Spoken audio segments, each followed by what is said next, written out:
You are listening to Unstoppable Actors, the essential podcast for ambitious, unknown actors with me, Louise, the artistic director of Standby Method Acting Studio. And for the last 13 years, I've been taking unknown actors with blank CVs all the way to Netflix dramas, Amazon Prime films, TV soaps, and stage plays around the world. And every week I'll be talking with you and sharing how you can become a paid working unstoppable actor, because you 1000% can. An acting career is doable. Are you ready to dive into the episode? Hello and welcome to the podcast. Well, haven't we got something very exciting for you to learn all about today? I'm sharing the 3 tips that helped our students here at Standby Method Acting Studio land roles in TV soaps that you can obviously steal from them because they're so easy. You are going to kick yourself for possibly overlooking them. Before I share what they are, I'm so excited that I've got a brand new workshop for you. It doesn't cost you anything, and it is called 3 Steps to Getting a Paid Role Within 2 months. And I'm going to be diving further into what I share with you in this podcast, because obviously I'm limited in what I can share with you in the podcast episodes. I can share a lot, but we can do even more in the interactive workshops. So I'm going to be taking the lessons from this episode today further in this brand new workshop, 3 Steps to Getting a Paid Role Within 2 months, because that's what I want. I want you getting a paid role. And I'm going to be using these exact steps myself as I relaunch my acting career for the second time. And these are the exact steps that I took last year when I relaunched my acting career and I turned my first audition back into the industry into a paying job. So I'm inviting you. I would love to see you there. I would love to coach you because I know you want a paid role. I can help you get a paid role. So go and accept your invite by clicking the link underneath the episode. And as soon as you tell me where to send you the workshop link to, I'll send it straight away for you, and then your place is booked. You need to be quick though, because places are capped and it's taking place on Thursday, the 28th of September. There will be a recording available after. It will only be available for 48 hours. So if you're going to sign up for the recording, make sure you schedule in time to watch the recording before the 30th of September. Okay, let's get started. What are these 3 tips then that helped our students here at Standby land roles in TV soaps? Well, before I share with you what they are, let me tell you the kind of TV soaps and TV dramas they have been cast in. So recently, Ben Sora was cast in EastEnders, and he had a beautiful scene with the character Alfie Moon. If you're not from the UK, EastEnders is a primetime UK TV soap. And of course, it wasn't a little teeny tiny bibbly bobbly role. He had quite a chunky little scene with Alfie Moon. So of course, having that on his CV is going to open more doors for him now. And having that on his show reel is going to open more doors. And this is why it's important that you are doing your best and you are getting very focused on getting a day player role on your CV and into your show reel. Because a day player role to casting directors gives you something called know, like, and trust factor. It means they've seen something on your CV that they know. It causes unconscious bias within them to like you and think of you more favourably. This is based on psychology. So any casting directors listening, this is not what I'm saying. This is what the psychology says. And then because they've seen something on your CV that they know and they like, it means they're going to trust you more. They're more likely to call you into the room. So we've got to get some day player roles onto your CV, which is essentially what Ben had. And I'm going to show you how to do that. But Ben's not the only standby student who has been cast in TV soaps. We've had Jonathan in Doctors. Again, for anyone outside of the UK, Doctors is a daytime afternoon soap on the BBC. He got a guest lead role in that. We've had another ex-student who got a guest lead role on Doctors and in a Netflix drama. Nicholas got a role in a different Netflix drama. We've had Zayn, who was in Everyone's Talking About Jamie, which is a film by Warp Films. Again, if you're not in the UK, Warp Films are a big film company here in the UK, and that was on Amazon Prime, and he had a very meaty role in that supporting role. And all of these roles on their CVs just make them stand out amongst the sea of actors who get submitted for roles by their agents. And we've had way more students than that as well, but I'd be here all day talking to you about them. A lot of males in there. And I always say to my female students in the classes, I'm like, come on, girls, I'm here to help you. We need to get some girls into some TV soaps as well. We have had our female students in commercials, lots of different commercials, which is also very, very exciting. And again, that does the same thing. It builds this thing called know, like, and trust factor. So again, just repeating, but when a casting director sees your CV, whether you've self-submitted for something or your agent submitted for it, by seeing something that they know on your CV, it puts you in a more favourable light. So I hope you are very, very focused on getting a day player role or getting cast in a commercial, which can start opening more doors for you. So what are these 3 tips then? They're not really tips, to be honest. They're more, well, they're qualities. And they're qualities that you already have inside of you. Woohoo! Some might be a little bit more hidden than others, and some might be very, very obvious within you. But whether they're hidden or they're obvious, we can always develop them further. And this is what this episode is about, because I'm going to show you how to do that. So we have got to be, number 1, brave, number 2, bold, and number 3, a risk taker to make your acting goals and dreams happen, especially if you want to get in a TV soap or a TV drama or a commercial, because when you get in these things, your visibility is raised. Let me tell you, when Ben had that scene in EastEnders, he was watched by millions of people in the UK and anybody else who streams EastEnders from around the world. So the acting industry will basically sweep up and wash away any of those actors who are sitting on the edge, peering in, not being brave, not being bold, and not being a risk taker. So if that is you, I'm not here to make you feel bad about it. I'm here to say it's time to stop sitting on the edge. It's time to stop peering in. And it is time to grab your career by the horns and go all in. Because you have been put on this earth for more than a 9-to-5 job. You have been put on this earth to tell the stories that are important to you. You have been put on this earth to touch those audience members' souls who need to see the stories through the characters that you have to play. If you believe acting is your calling, you need to sit up and pay attention to this episode, because it is easier than you think to be brave, bold, and a risk taker. You are already brave and bold and a risk taker.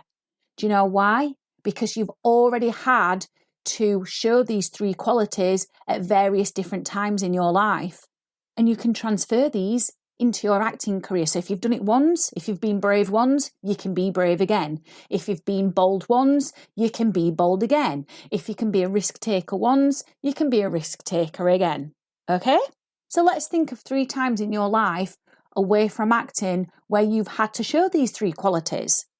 And if you're struggling, I'm going to share 3 short stories with you from my life to inspire you, to hopefully get some ideas going. So I had to be brave a few years ago when I was 30. Actually, it's more than a few years ago. It's 8 years ago. Who am I kidding? I am extremely frightened of flying. It's just one of those fears in life that I have I just find flying very, very, very petrifying. However, an opportunity came up for me to go to the Actors Studio in New York, and I was not going to turn that opportunity down, because that has been on my vision board for years. I've always known I was going to get to the Actors Studio. I never knew how. I just trusted that it would happen. And then an opportunity presented itself to me, and I was like, okay, we're grabbing it. I'm frightened of flying, but we're going to do it anyway. And don't get me wrong, leading up to this flight, I was trying to get everybody to come to New York with me, but nobody could come with me. So it ended up that I had to go on this plane on my own. And yes, I was petrified, sat in Manchester Airport by myself. We got up in the air. It was all right. I was sat on my own. I was watching the Amy Winehouse film, having a grand old time. And then we got over the Atlantic.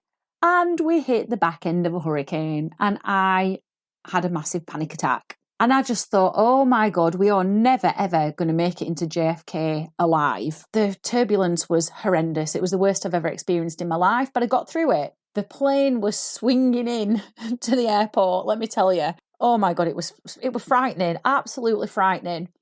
And I could see the runway going inside, out of sight, because that's how bad the plane was swinging. I was sat next to a lady who worked for the RAF, and she was like, oh my good Lord, I'm up in the air more than I am on the road, she said, and even I'm frightened of this. That's how bad it was. I was like, oh my good Lord, why she told me this? Anyway, I'm still here to tell the tale. And I went to the actor studio and I had the best time ever.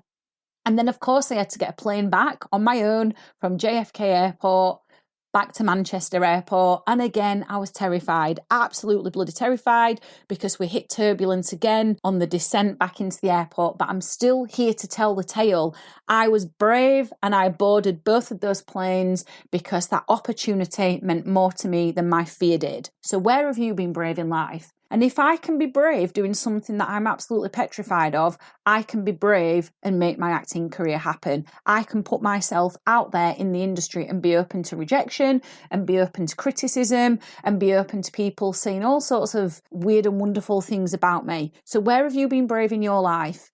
And when you've figured out where you've been brave in your life, do you think you can be brave in your acting career as well? Of course you can. Of course you can. Okay, let's move on to the next one then. You've got to be bold. Because wallflowers get overlooked. They get missed. I'm not saying you have to be this big, loud, gobby person. You don't need to be that, but you do need to be bold. And I have been that. So I used to work in sales. And when I'm talking about sales, I'm on about sales where you don't get a basic wage. It's commission only. You don't earn anything. You don't sell anything. You don't earn anything. Therefore, you can't pay your bills. You can't do all the lovely things you want to do in your life. So I had to be bold and approach random strangers on the street and make friends with them very quickly. And that is something that could be scary for a lot of people. But let me tell you, I learned so much from doing that, from putting myself in that very scary position. I quickly became very confident as a person. And I did manage to sell things to people, sell things that they'd actually want as well, and that they'd have a very nice time with. And that's what I was selling them the idea of, like, you know, if you buy this thing off me, you're going to have this amazing experience and you're going to create memories and you're going to feel good about yourself. And to be able to talk with someone on that level and, you know, put these ideas in their head and then see them go off and have a good time, and then, you know, randomly they'd catch you in the street and tell you how amazing this thing was that they'd done and how thankful they were that I'd, you know, approached them in the street. That's something so exciting. But to take that first step to go and approach a stranger who could reject you, could call you names, could completely ignore you, could belittle you. You know, I did have people belittling me in the streets, but to do that required me to be bold, and I was. And that is something I can transfer into my acting career, because if I've approached random strangers on a street who could actually call me names to my face, I know for a fact I can approach casting directors via email. I can be bold and ask them things that perhaps if I'd have not had this experience, I might be a bit frightened to do. So where have you been bold in your life? And you absolutely will have been at some point. It just might take a little bit of time to think about it. Now, do you think when you've figured out where you've been bold in your life, you could be bold again with your acting career? Of course you can. Like I said earlier, if you've done it once, you can do it again. You've just got to keep practicing being brave, keep practicing being bold, and then these become the norm. They become second nature. So then the third thing I spoke about was being a risk taker. You have got to be a risk taker. And yes, not all risks are going to pay off. That's the risk of taking a risk. But that's okay. That's the journey of taking a risk.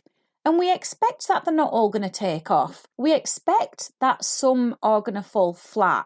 That's all right. We live, we learn, we get back up. So I took a risk. This was many years ago. In the earlier days of my acting career, I was doing supply teaching jobs between acting jobs. And I just got so fed up of them. They literally drained the life, soul, and energy out of me.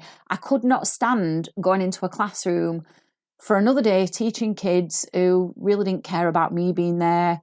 I had no idea about their subjects. I was literally just regurgitating lesson plans from teachers that were off. I just couldn't do it anymore. So I took a risk and I put myself on the dole. Now, if you're not in the UK, the dole is government assistance. It's not called that anymore, but that's what it was called at the time. And it doesn't pay very much. I can't even remember what it paid. I think it might have been something daft like, I don't know, £64 a week. It might not have even been that, or it might have been more. I can't remember. But it wasn't very much money. And I was skinned, absolutely bloody skinned. It meant I couldn't do anything. But I just said to myself, do you know what? You're going to go on the dole until you can figure out what you want to do. And then my friend suggested to me, why don't you set up acting classes? And I thought, oh my God, yeah, I could do that. But specifically method acting classes, because not just any old generic acting technique. It had to be method, because method had changed my life. And I was like, oh my God, here we go. So here I was, not earning any money at all, skint as anything, having a really hard time in life financially. But I was just lit up by this idea. And then I had this massive vision and I was like, do you know what? I'm going to set up these method acting classes and I'm going to teach actors around the world. So I saved up my dole money and I started Standby Method Acting Studio 13 years ago on £100 dole money. And here I am now doing this podcast to you who may or may not be in the UK, and I coach actors around the world. Can you believe it? I took a risk. Now that is a risk that might not have paid off. And I'm here to tell you that Standby has been on a massive, massive journey. It has changed so many times since I first set it up. I mean, it's not the company it was when I first set it up 13 years ago. It's definitely evolved. And here's the thing, you will evolve as an actor as well. Your brand will evolve. The characters you play will evolve. You'll evolve with your skill set, but you have to take the risk in the first place. You have to take the risk to go all in and actually bloody well pursue this acting career that means so much to you as a proactive participant in your own life. Because if not, you just sit on the edge, peering in. And as I said earlier, the industry will sweep you up and it will wash you away. And you will be a never known actor. You will end up in the actor's graveyard. Is that where you want to be? I don't think it is. I don't think you want to be in the actor's graveyard. I think you want to be in those TV soaps and TV dramas, actually getting paid hundreds and thousands to do what you love and building up your CV. So where have you been a risk taker in your life? Have a little think about it. If you can't think about it now, go and take yourself out on a walk, mull on it, go to the gym, mull on it. Go and do some rock climbing or baking or whatever it is that you love, mull on it. Mull on these three things. Where have you been brave? Where have you been bold? Where have you been a risk taker? And then challenge yourself to go, okay, so I've done it in my life then. This is what I learned from those times. Can I do it with my acting? See what the answer is. I'm pretty sure it's going to be a yes. So has this been useful? I hope it has. Because there's nothing more other than learning how to act and making their skills much sharper that my acting students have done to land roles in TV soaps. Now, as I said at the beginning of this episode, we've got a brand new workshop, 3 steps to getting a paid role within 2 months. I want you in there because I can help you. It's much better to achieve an acting career with somebody cheerleading you from the sides, which is me, with somebody guiding you, with somebody showing you what to do. And I've got a track record because I've got my students into these paid TV jobs and I've got myself acting jobs that I've paid in the thousands as well, so I can help you. So go and accept your invite by clicking that link underneath the episode, and I will see you in the workshop on Thursday the 28th of September, and we are going to get your acting career rocking and rolling. I've absolutely loved hanging out with you, and I really hope you found this episode inspiring. If you have, please do rate the podcast and hit follow so you never miss an episode, and I can help more actors like you. And come and join one of the most supportive, uplifting acting communities on socials, the Unstoppable Actors Facebook group, where you'll get your weekly injection of inspiration, networking, and receive your free Method Actors Handbook so you can become an unstoppable actor.